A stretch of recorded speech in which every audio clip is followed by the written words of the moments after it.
साथियों, गुरुकुल इंस्टीट्यूट में आपका स्वागत करते हैं।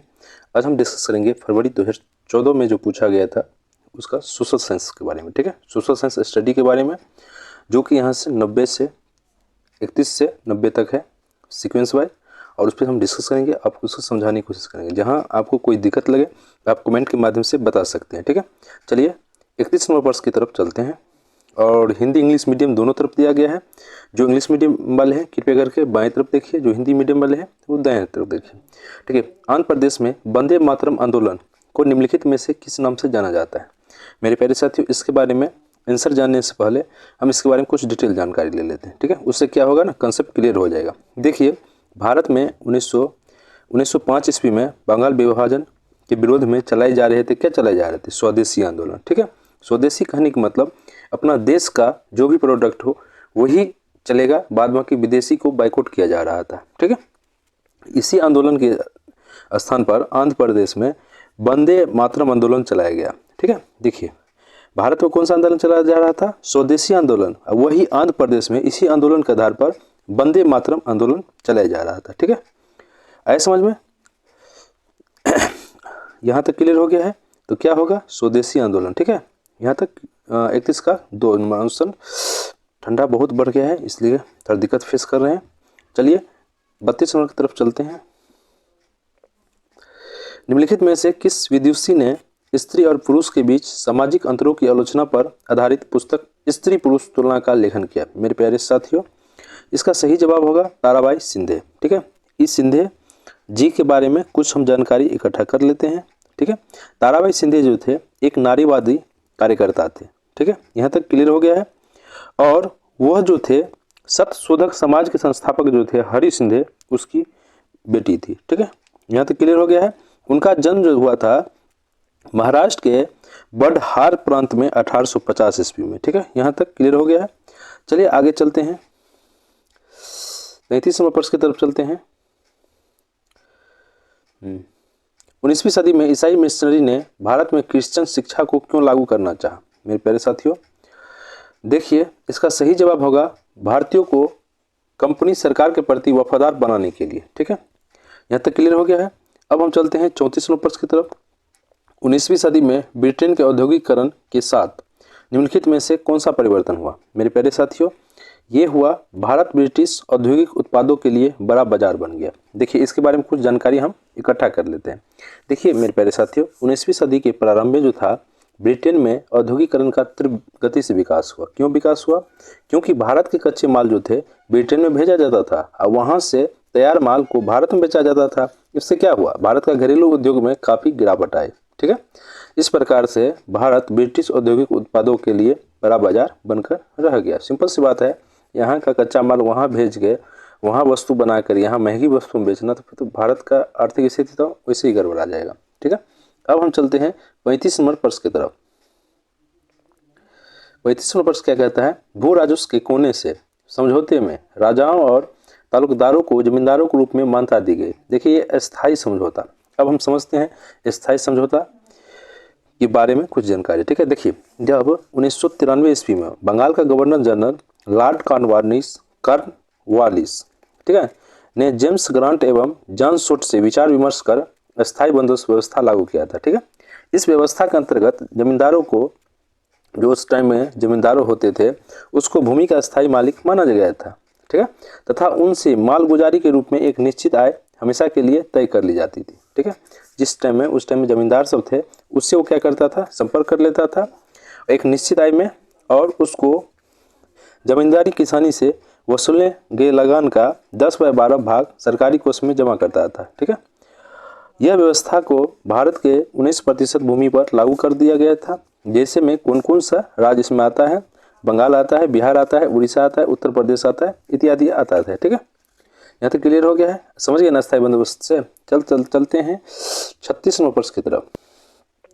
बेगम हजरत महल ने अंग्रेजों के विरुद्ध विद्रोह भड़काने में निम्नलिखित में से किस नगर से सक्रिय भाग निभाया था? मेरे प्यारे साथियों, ये था लखनऊ से। ठीक है, अब बेगम हजरत महल के बारे में कुछ जानकारी लेते हैं। देखिए बेगम हजरत महल जो थे अवध के नवाब वाजिद अली शाह की बेगम थी। ठीक है, बेगम मिस होता है हिंदी में होता है पत्नी। क्या होता है? पत्नी। और एक बात और जानकारी लीजिए, अवध की राजधानी लखनऊ थी। ठीक है। इसने जो थी, यही जो थी, अंग्रेजों द्वारा कलकत्ता में अपने पति के निर्वासन के पश्चात लखनऊ पर कब्जा कर अवध रियासत के हुकूमत को बरकरार रखा। ठीक है, यहाँ तक क्लियर हो गया है। और बेगम हजरत महल के नेतृत्व में 4 जून 1857 को हुई और यहाँ के विद्रोह सैनिक ने इन्हें घेरबंदी बना लिया था। ठीक है, उतना जानकारी रखने की कोई आवश्यकता नहीं है। चलिए अगले प्रश्न की तरफ चलते हैं। निम्नलिखित में से किस अधिनियम के अंतर्गत भारतीय प्रशासन को ईस्ट इंडिया कंपनी से ब्रिटिश क्राउन को हस्तांतरित किया गया? मेरे प्यारे साथी, इसका क्या उत्तर होगा? ये क्या होगा? 1858 का अधिनियम। ठीक है, इसमें थोड़ा प्रिंटिंग मिस्टेक है, उसको आप कॉपरेट कीजिए। ठीक है, यहाँ देखिए ना, इसी से झलफला दिख रहा है।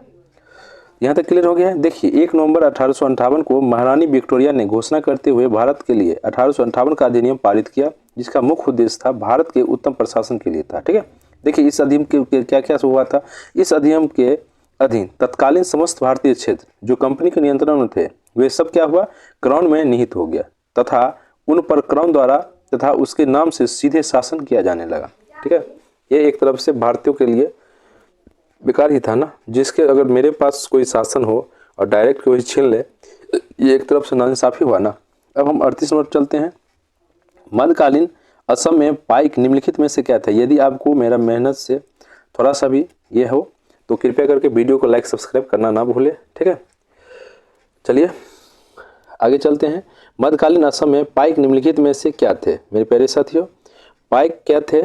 पाइक जो थे बालात मजदूर थे। क्या थे? बालात मजदूर। अब समझते हैं बालात मजदूर के बारे में। मध्यकालीन असम में पाइक बालात मजदूर करने वाले को कहा जाता था। ठीक है, इन्हें बलपूर्वक काम करने को मजबूर किया जाता था। ठीक है, जैसे किसी को बलपूर्वक काम करने के लिए मजबूर किया जाए, उसे क्या कहा जाता है?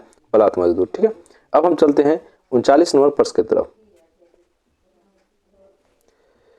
मणिग्राम और नानदेसी निम्नलिखित में से क्या थे? मेरे प्यारे साथियों, ये दक्षिण भारत के प्रसिद्ध व्यापार संघ थे। ठीक है, अब हम समझते हैं इसके बारे में। देखो मणिग्राम और नानदेसी दक्षिण भारत क्या थे? व्यापारिक संघ थे। ठीक है, यहाँ तक क्लियर हो गया। चलिए आगे चलते हैं 40 नंबर प्रश्न की तरफ। नीचे कुछ स्थानों एवं वर्तमान राज्य के नाम दिए गए हैं जहां अनाज और पालतू पशुओं के प्रमाण साक्ष्य दिए गए हैं। ठीक है, अब इसको हमको मिलाना है। देखिए चिरांद जो है बिहार से रिलेटेड है। ठीक है, कोलंदिया जो था उत्तर प्रदेश था। और आगे क्या है? बुर्जो होम, यहाँ मिस्टेक दिया गया है, होगा बुज्र होम। क्या है? कश्मीर से। उसके बाद हालूर आंध्र प्रदेश से। ठीक है, आप देखिए मिलाइए, ए का एच के साथ मिलेगा तो कौन सा ऑप्शन में है? ए ऑप्शन में। ठीक है, देख के मिल गया। बी का एफ से, सी का ई से, डी का जी से। यहाँ तक क्लियर हो गया है। अब हम चलते हैं 41वें प्रश्न की तरफ। 41वां प्रश्न देखिए। हाँ, यहाँ क्या है? ऋग्वेद में गंगा और यमुना नदी का डैश बार नाम आया है। देखिए कितना बार नाम आया है? देखिए इसका उत्तर होगा 1 बार। अब इसके बारे में हम कुछ डिटेल जानकारी प्राप्त कर लेते हैं, क्या होगा आगामी परीक्षा में आपको मदद करेगा। अब जानकारी प्राप्त करते हैं। देखिए यमुना नदी का, ठीक है, कितना बार जिक्र हो? 1 अधिक। अब ऋग्वेद सबके बारे में, गंगा के बारे में हम जानकारी प्राप्त करते हैं। देखिए ऋग्वेद में 25 नदियों का जिक्र मिलता है। ठीक है, ऋग्वेद काल की सर्वाधिक महत्वपूर्ण नदी कौन था? सिंधु था। ठीक है, जिसका वर्णन कई बार हुआ है। उसके बाद आते हैं ऋग्वेद में दूसरी सर्वाधिक महत्वपूर्ण नदी सरस्वती है, जिसे नदीतमा कहा गया है। ठीक है, इसके अतिरिक्त जो थे ऋग्वेद में गंगा नदी का 1 बार एवं यमुना का 3 बार जिक्र हुआ। यमुना कितना बार जिक्र हुआ? 3 बार। यहाँ तक क्लियर हो गया है। अब हम चलते हैं 42वें प्रश्न की तरफ। निम्नलिखित में से कौन सी विशेषता बौद्ध और जैन धर्मों में है? ठीक है मेरे प्यारे साथियों, यहाँ तो लगभग 1000 बार यहाँ कुछ प्रिंटिंग मिस्टेक, इसका आंसर टेस्ट कर लीजिए। यहाँ कुछ प्रिंटिंग क्लियर नहीं आ रहा है। ठीक है, इसीलिए इसको छोड़ रहे हैं। आप लोग बोलिए कमेंट करके। अब हम 42वें प्रश्न की तरफ चलते हैं। निम्नलिखित में से कौन सी विशेषता बौद्ध और जैन धर्मों में है? मेरे प्यारे साथियों, ये होगा केवल वही सच्चा ज्ञान प्राप्त कर सकते हैं जो घर त्याग देते हैं। ठीक है, यहाँ तक क्लियर हो गया है। आगे चलते हैं 43वें प्रश्न की तरफ। निम्नलिखित में से किसने कहा था कि उच्च जातियों का उनकी भूमि पर कोई अधिकार नहीं है, क्योंकि वास्तव में भूमि का संबंध देशज लोगों से अर्थात तथाकथित निम्न जातियों से है। ये ज्योतिराव फुले ने कहा था। ठीक है, देखिए ज्योतिराव फुले जो थे उन्होंने अपनी पुस्तक गुलामगिरी में कहा था कि उस जातियों का उनकी भूमि पर कोई अधिकार नहीं है, क्योंकि वास्तव में भूमि का संबंध देशज लोगों से है, अर्थात जो उसका आदिवासी जैसे होता है ना, उसी तरह। ज्योतिराव फुले जो थे महाराष्ट्र के एक भारतीय विचारक थे, समाज सेवी थे, लेखक भी थे, साथ ही क्रांतिकारी कार्यकर्ता भी थे। उन्होंने गुलामगिरी नामक पुस्तक की रचना की थी और इन्होंने 1873 में महाराष्ट्र में सत्यशोधक समाज की स्थापना की। ठीक है, यहाँ तक क्लियर हो गया है। अब हम चलते हैं 44 नंबर प्रश्न की तरफ। शाहजहां द्वारा दीवाने आम बनाने के संदर्भ में निम्नलिखित में से कौन सा कथन उपयुक्त है? मेरे प्यारे साथियों, ये होगा प्रजा में संतोष बेहतर शासन में सहायता करता है। अब इसके बारे में कुछ जानकारी हम डिटेल करते हैं। देखिए, आगरे के किले में शाहजहां द्वारा 1627 ईस्वी में बनाया गया दीवाने आम शाहजहां के समय का प्रथम संगमरमर निर्माण कार्य था। ठीक है, कितना ईस्वी में? 1627 ईस्वी में। इसमें सम्राट के बैठने के लिए मयूर सिंहासन की व्यवस्था की गई थी। यहाँ इसके पास अपनी शिकायतों को लेकर प्रजा आ सकती थी तथा सुनवाई की जाती थी। यही प्रजा में संतोष तथा बेहतर शासन में सहायता कर जाता है। यहाँ तक क्लियर हो गया है। अब हम चलते हैं 45 नंबर प्रश्न की तरफ। तमिलनाडु के चिंगलेटपुर जिला में उत्तरमूर के शिलालेख में निर्धारित नियम के कारण निम्नलिखित में से कौन सा सभा के सदस्य नहीं बन सकते? मेरे प्यारे साथियों, इसका सही उत्तर होगा वे जिन्होंने अपना हिसाब किताब नहीं दिया था। ठीक है, यहाँ तक क्लियर हो गया है। अब हम चलते हैं 46 नंबर प्रश्न की तरफ। निम्नलिखित में से कौन सा तथ्य भारत के उत्तरी भागों में गौ प्रमुख ग्राम भोज का के विषय में सत्य नहीं है? मेरे प्यारे साथियों, ये जो थे ग्राम भोज, हाँ, राजा ने उसको कभी टैक्स एकत्र करने के लिए प्रयोग नहीं किया। मेरे प्यारे साथियों, अब हम इसके बारे में कुछ पॉइंट डिटेल समझ लेते हैं, क्योंकि आगामी परीक्षा के लिए बहुत जरूरी है। ठीक है, देखो, गांव के प्रधान व्यक्ति को ग्राम भोजक कहा जाता था उस समय। यह पद अनुवांशिक होता था। ठीक है, अनुवांशिक कहने का मतलब क्या हुआ? जैसे आपका बाबा दादा ये सब, ठीक है, जो ब्लड से रिलेटेड हो। ग्राम भोजक के पद पर आमतौर पर गांव का सबसे बड़ा भूस्वामी होता था। प्रभावशाली होने के कारण राजा कर वसूलने का कार्य इन्हें सौंपते थे। ये न्यायाधीश का और कभी कभी पुलिस का भी कार्य करते थे। यहाँ तक क्लियर हो गया है। अब हम चलते हैं 47 नंबर प्रश्न की तरफ। चलिए, मृदा के कौन से गुण का निर्धारण जनक चट्टान करती है? ये होगा रासायनिक गुण, परंपरागत एवं संरचना। यहाँ तक क्लियर हो गया है। अब हम चलते हैं 48 नंबर प्रश्न की तरफ। धरातल के निकट पाए जाने वाले खनिजों को साधारणतः खोदकर निकालने की प्रक्रिया को क्या कहते हैं? मेरे प्यारे साथियों, इसको कहते हैं उत्खनन। क्या कहते हैं? उत्खनन। अब हम उत्खनन के बारे में समझने की कोशिश करते हैं। और उत्खनन के साथ साथ एक चीज और याद रखिए, इसे अखनन विधि भी कहा जाता है। देखो, यह प्रक्रिया जो होती है कम खर्चीली होती है तथा खनिज जो कम गहराई में स्थित होती है। एक चीज और याद रखिए, ये विवृत खान खनिज है ना, इसके बारे में। ठीक है, खनिज जो कम गहराई में स्थित हैं वे पृष्ठीय स्तर को हटाकर निकाले जाते हैं। इसे क्या करते हैं? विवृत खनन। ठीक है, यहाँ तक क्लियर हो गया। अब हम चलते हैं 49 नंबर प्रश्न की तरफ। दुनिया की प्राचीनतम चट्टानें निम्न में से कहाँ स्थित है? ठीक है, प्राचीनतम चट्टानें पूछ रहा है। मेरे प्यारे साथियों, ये होगा पश्चिमी ऑस्ट्रेलिया। क्या है? पश्चिमी ऑस्ट्रेलिया। यहाँ तक क्लियर। अब हम चलते हैं 50 नंबर प्रश्न पर। कच्चे माल को अधिक मूल्यवान उत्पाद में बदलने वाली क्रिया को क्या कहा जाता है? कच्चे माल है ना, सिंपल सी बोलिए, ये द्वितीय क्रिया के अंतर्गत आता है। ठीक है, अब समझते हैं द्वितीय क्रिया क्यों। देखो, कच्चा माल जैसे प्राथमिक में क्या आता है? पशुपालन होता है, कृषि आता है। कृषि से हम कोई चीज सिंपल से समझिए, कृषि से क्या हम किए? आलू निकाल लिए। ठीक है, कृषि की मतलब प्राथमिक में। ठीक है, आलू क्या किए? एक मशीन में, मतलब मशीन वाले कंपनी वाले को मैंने भेज दिया। ठीक है, वो उसको क्या करेगा? चिप्स के टुकड़े में काट लेगा। वो द्वितीय अंतर्गत, क्योंकि वहाँ पे मशीनों कम हुआ तो द्वितीय में आ गया। वो मशीन से क्या हुआ? वो चिप्स बना के पैकिंग करके भेज दिया।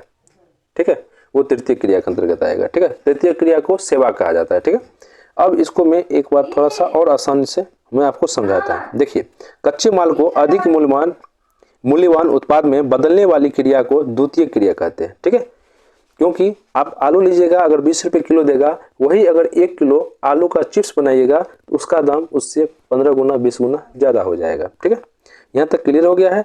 और एक बार जान लेते हैं प्राथमिक क्षेत्र के अंतर्गत क्या क्या आता है। कृषि आता है, मछली पकड़ना आता है, वानिकी आता है। ठीक है, यहाँ तक क्लियर हो गया। और तृतीय क्षेत्र को क्या कहा जाता है? सेवा क्षेत्र। ठीक है, अब हम चलते हैं 51 नंबर प्रश्न की तरफ। अपैची और क्रो निम्नलिखित में से क्या है? मेरे प्यारे साथियों, ये है उत्तरी अमेरिका के कबीले। क्या है? उत्तरी अमेरिका के कबीले। और ये इसका लगभग अब शायद 1000 जनसंख्या बचा होगा। ठीक है, अब हम चलते हैं 52 नंबर प्रश्न की तरफ। निम्नलिखित में से कौन सा सनराइज उद्योग का एक उदाहरण है? मेरे प्यारे साथियों, ये होगा सूचना प्रौद्योगिकी उद्योग। ठीक है, इसमें से क्या होता है? इसमें से सूचना प्रौद्योगिकी, स्वास्थ्य एवं चिकित्सा तथा ज्ञान से संबंधित उद्योग शामिल होता है। ठीक है, अब हम चलते हैं 53 नंबर प्रश्न की तरफ। आगे प्रश्न पर चलते हैं। निम्नलिखित में से किस क्षेत्र को विश्व का फलोद्यान कहा जाता है? मेरे प्यारे साथियों, ये हुआ भूमध्य क्षेत्र। अब भूमध्य क्षेत्र के बारे में कुछ जानकारी लेते हैं। ठीक है, देखिए, भूमध्य सागरीय वन प्रदेश को फलों की कृषि के कारण विश्व का फलोद्यान भी कहा जाता है। इन क्षेत्रों में आमतौर पर संतरा, अंजीर, जैतून एवं अंगूर जैसे फल पैदा किए जाते हैं। लोगों ने अपनी इच्छा अनुसार कृषि करने के लिए यहाँ की प्राकृतिक वनस्पतियों को हटा दिया, अतः यहाँ वन जीवन कम है। ठीक है, अब हम चलते हैं 54 नंबर प्रश्न की तरफ। निम्नलिखित में से कौन जहाजों के नौकायान में सहायता करता है? देखिए मेरे प्यारे साथियों, ये होगा कम ज्वार का क्षेत्र। इसको हम डिटेल में समझते हैं।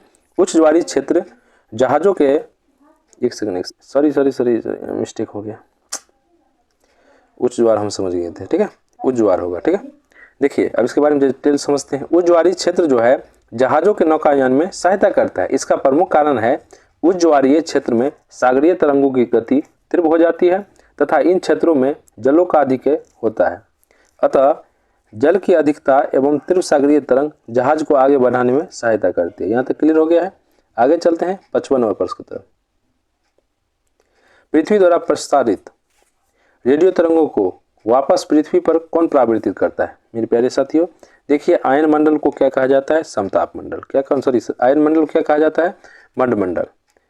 यहाँ आते हैं आयन मंडल। कहीं कहीं आप आयन मंडल भी देखेंगे तो कंफ्यूज मत कीजिएगा। ठीक है, ये मध्य मंडल को क्या कहा जाता है? आयन मंडल।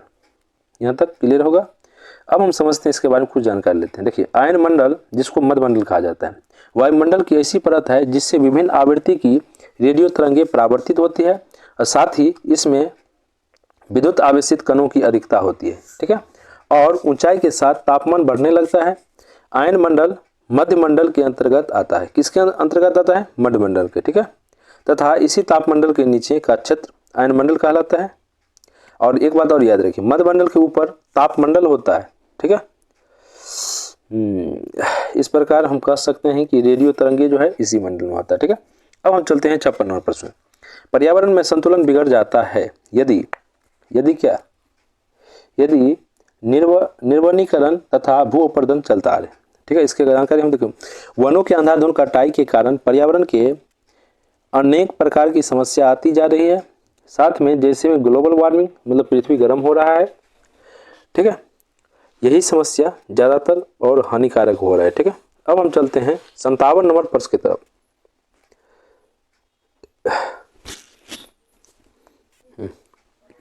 क्या कहता है? निम्नलिखित में से कौन सा विकल्प पोषणीय विकास का सिद्धांत नहीं है? मेरे प्यारे साथियों, ये होगा प्राकृतिक संसाधनों का अधिकतम प्रयोग। ठीक है, यहाँ तक हो गया। अब हम चलते हैं 58 नंबर प्रश्न की तरफ। दो शहरों एन और एम ग्रीनविच के क्रमशः 15 डिग्री पूर्व तथा 15 डिग्री पश्चिमी पर स्थित है। इन दोनों शहरों के समय में कितना अंतर होगा? देखिए, सबसे पहले देखिए, ग्रीनविच यमोत्तर 0 डिग्री देशांतर पर स्थित होता है। एक देशांतर का अंतर होने पर समय में कितना मिनट का अंतर होता है? 4 मिनट। यहाँ देखिए 15 डिग्री पूर्व 15 डिग्री पश्चिम, तो 15 और प्लस 15 बराबर 30। तो 30 गुने 4 कितना हुआ? 120। 120 हुआ। 120 कितना घंटा हुआ? तो 60 से भागा दोगे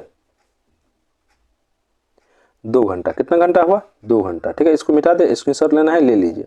क्या होगा? 2 घंटा। चलिए अब 59 नंबर प्रश्न पर चलते हैं। न्यूनतम वेतन अधिनियम क्या निश्चित करता है? मेरे प्यारे साथियों, देखिए हम जानने की कोशिश करते हैं इसके अंतर्गत क्या प्रावधान है। देखिए न्यूनतम वेतन अधिनियम के तहत यह प्रावधान है कि किसी भी श्रमिक को एक निश्चित न्यूनतम से कम वेतन नहीं होना चाहिए, ठीक है, क्योंकि ये न्यूनतम मजदूरी अधिनियम भारत की संसद द्वारा पारित किया गया है, एक श्रम कानून है, ठीक है। इसका क्या उत्तर होगा, निश्चित करता है कि वेतन एक निश्चित यही होगा, ठीक है। अब हम चलते हैं 60 नंबर प्रश्न की तरफ। संविधान के किस अनुच्छेद के अंतर्गत अस्पृश्यता के कारण, देखो आराम से मारो, अनुच्छेद नंबर 17, ठीक है, यहाँ तक क्लियर हो गया है, क्योंकि भारतीय संविधान का अनुच्छेद 17 अस्पृश्यता का अंत करता है। यहाँ तक क्लियर हो गया। अब हम आगे चलते हैं 61 नंबर प्रश्न की तरफ। भारत में असमानता का मुख्य कारण क्या है मेरे प्यारे साथियों। सबसे पहले देखिए गरीबी सबसे ज़्यादा मुख्य कारण है, क्योंकि भारत में सर्वाधिक रूप से आर्थिक असमानता दृष्टिगोचर होता है। हम जानेंगे अगर अमीर है तो अमीरे ज़्यादा होगा, गरीब है तो गरीबी जा रहा है, ठीक है। 62 नंबर प्रश्न क्या कहता है, संवैधानिक उपचारों का अधिकार मेरे प्यारे साथियों ये होगा नागरिकों के मौलिक अधिकारों की रक्षा करता है, ठीक है। अब हम चलते हैं आगे प्रश्न। हिंदू उत्तराधिकार अधिनियम 2005 के अनुसार भारतीय लिखित में से क्या सत्य है मेरे प्यारे साथियों, ये होगा पुत्रों पुत्रियों और उनकी माताओं का पारिवारिक संपत्ति में बराबर हिस्सा होगा, ठीक है। देखिए हिंदू उत्तराधिकार कहने का मतलब हुआ संशोधन हुआ था 2005 की ईस्वी में, ठीक है, जिसमें कहा गया यदि 2005 से पहले या 2005 के बाद बोले जिसका भी पिता अभी जिंदा है उसमें उसकी पुत्री का भी उतना ही अधिकार है जितना पुत्रों का है। यहाँ तक क्लियर हो गया, समझ गए ना, यहाँ तक कोई दिक्कत, यहाँ तक हो गया। अब आगे चलते हैं 64 नंबर प्रश्न की तरफ। 64 नंबर प्रश्न की तरफ देखते हैं, निम्नलिखित में से कौन सा कार्य राज्य सरकार का है। देखिए ये जो है 10वीं कक्षा में बोर्ड परीक्षा को बंद करना, बिल्कुल वो राज्य सरकार के अधीन है, ये कुछ भी कर सकते हैं। और जो ये सब है पाकिस्तान और बांग्लादेश के साथ शांतिपूर्ण समझौता, ये केंद्र का है, सेंटर का है, ठीक है, केंद्र का है। कहाँ किसका है, केंद्र का। ये राज्य सरकार के अधीन नहीं आता है। नई दिल्ली और वास्को डी गामा के बीच नई गाड़ी चलाना, ये भी केंद्र के पास है। 1000 रुपये के नोट का नया डिजाइन लागू करना, ये भी केंद्र के शासन में है।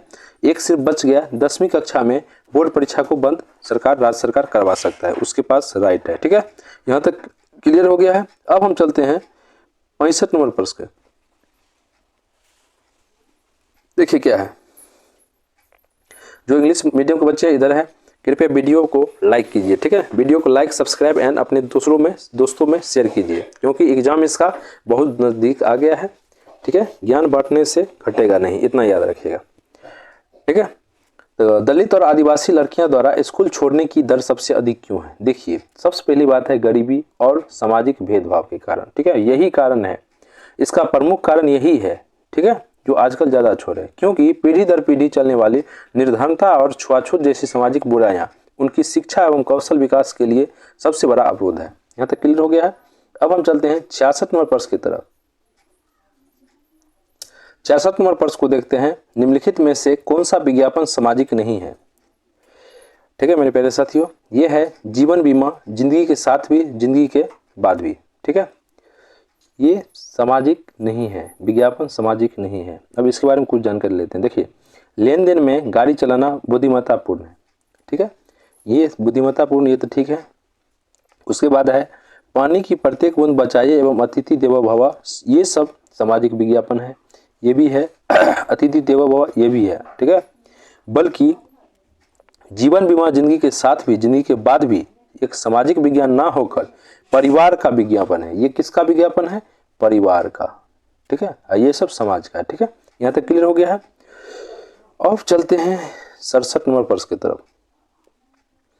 ऐसे मुद्दे की पहचान कीजिए जिसके महत्वपूर्ण होने के बावजूद मीडिया ने शायद ही उस पर ध्यान दे। देखिए वो मीडिया सब क्या करता है, टीआरपी के लिए न्यूज को और मसालेदार बना देता है, ठीक है, लेकिन पीने का पानी जो है, पीने पानी की समस्या बुनियादी समस्या है, ठीक है, वो एक्चुअल समस्या, रियल समस्या है, इस पर आज तक मीडिया वाला कभी ध्यान नहीं देता है, ठीक है।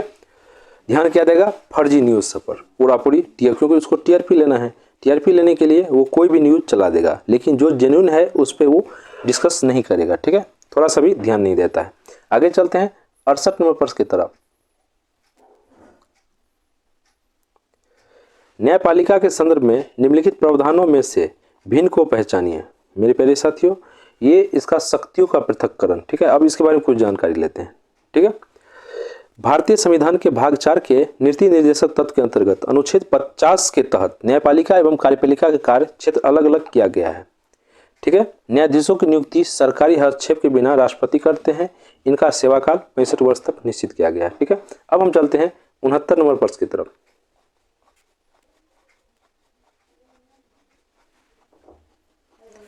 सर्वोच्च न्यायालय द्वारा निर्धारित डिक्के बासु दिशा निर्देश निम्नलिखित में से किसके बारे में है?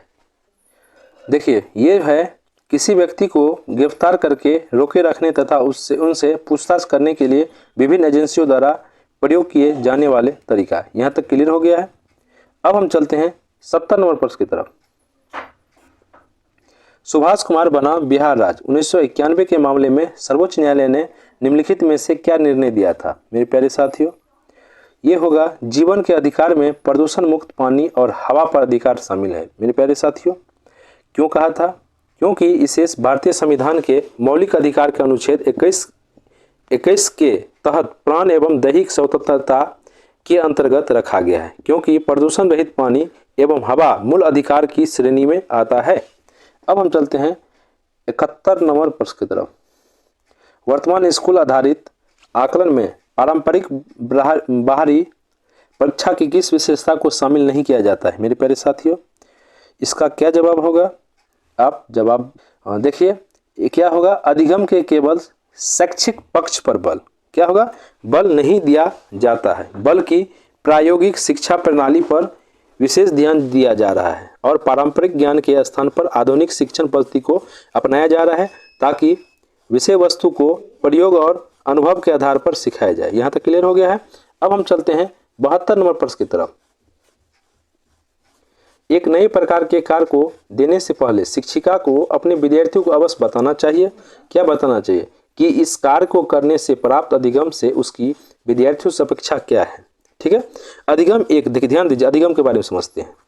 अधिगम एक सृजनात्मक कला है जिसे विद्यार्थी अनुभव और सृजनशीलता के आधार पर ही सीख सकते हैं। अतः शिक्षिका का कर्तव्य है कि वो अपने विद्यार्थियों को नए प्रकार के कार्य के बारे में विस्तृत जानकारी प्रदान करे। यहाँ तक क्लियर हो गया है। अब हम चलते हैं 73 नंबर प्रश्न की तरफ।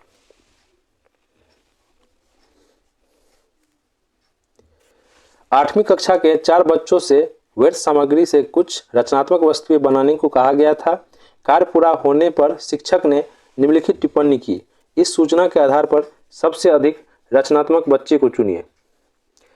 देखिए मेरे प्यारे साथियों, इसका सही जवाब होगा कौशल से परिपूर्ण तथा व्यर्थ सामग्री को उत्पादक वस्तु में बदलने की दृष्टि रखता है।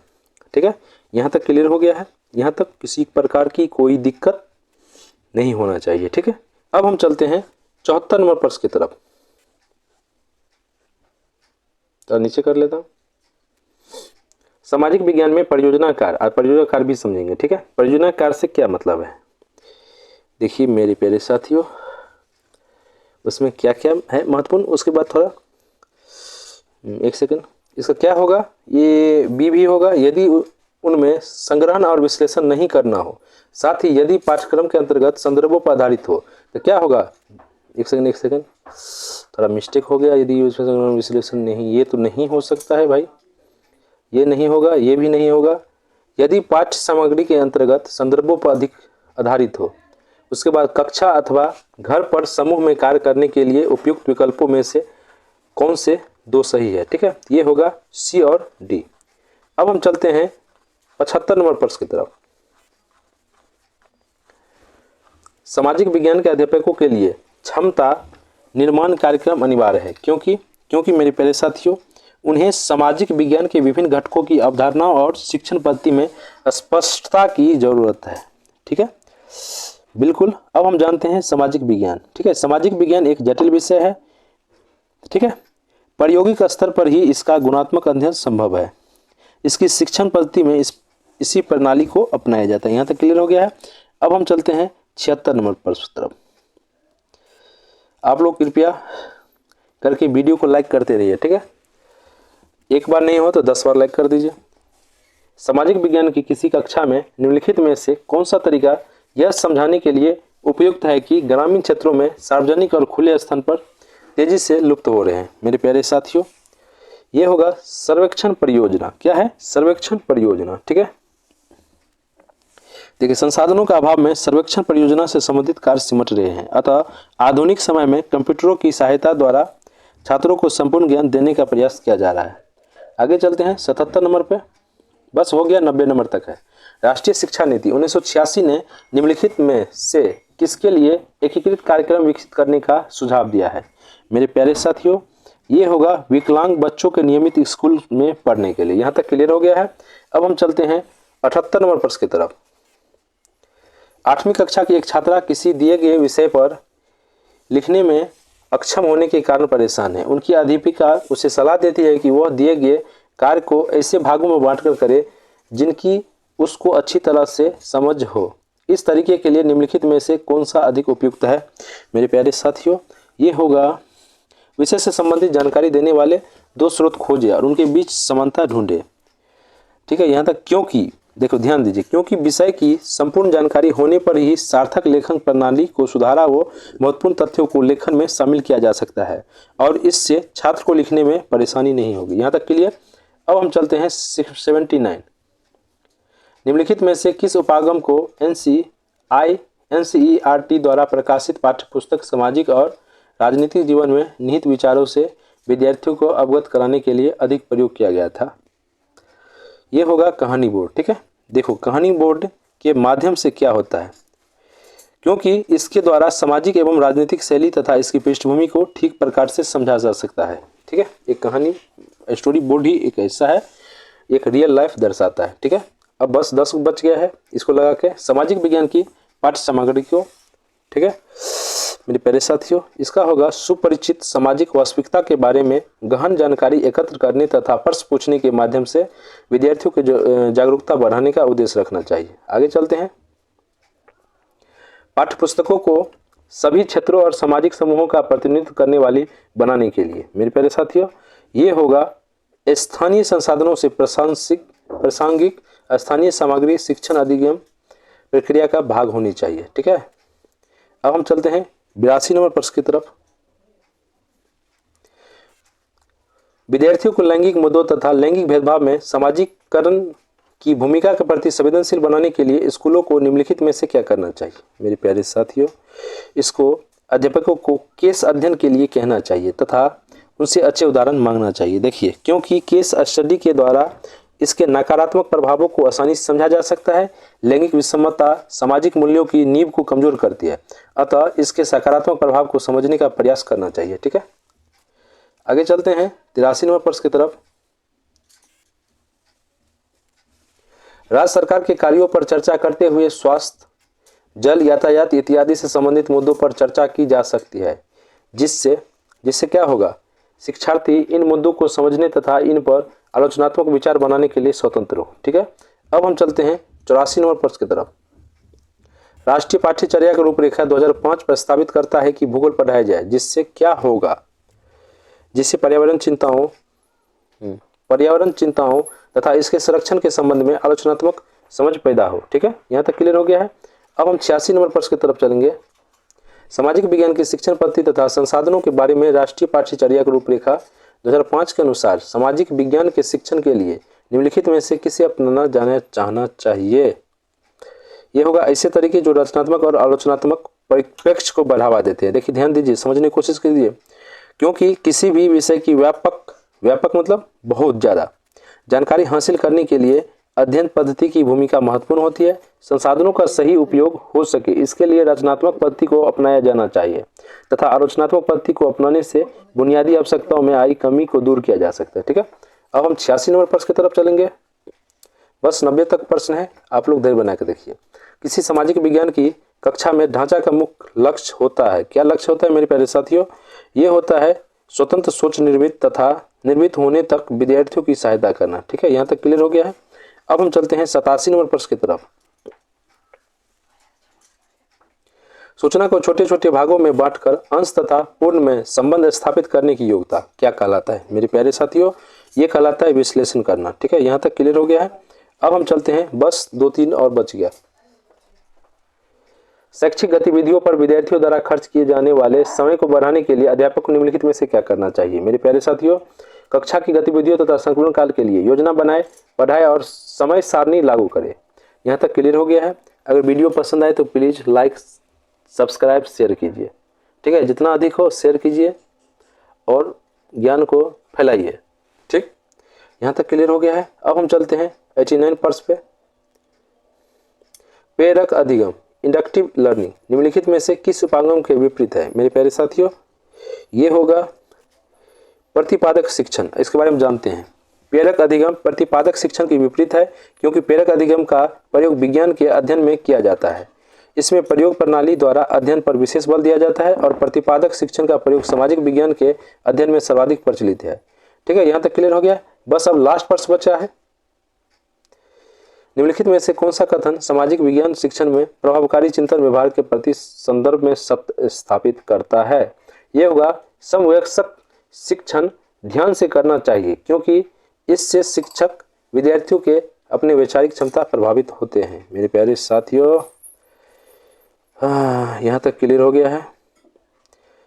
ठीक है, चलिए तब तक के लिए ये कंप्लीट हो गया फरवरी 2024 का पेपर नंबर 2 था सोशल साइंस, सोशल स्टडीज। ठीक है, सामाजिक अध्ययन, और ये क्लियर हो चुका है। और मैं ये अपडेट आगे का जितना भी एसवी है, क्योंकि 1123 तक जितना भी प्रीवियस ईयर है सबको कंप्लीट करवाऊंगा। ठीक है, और आप लोग चाहते हैं तो वीडियो को कृपया प्लीज लाइक, चैनल को सब्सक्राइब, साथ में शेयर कीजिए। ठीक है, love you guys, bye bye, take care, goodbye, bye bye, bye bye, goodbye नहीं, फिर मिलेंगे, सी यू लेटर।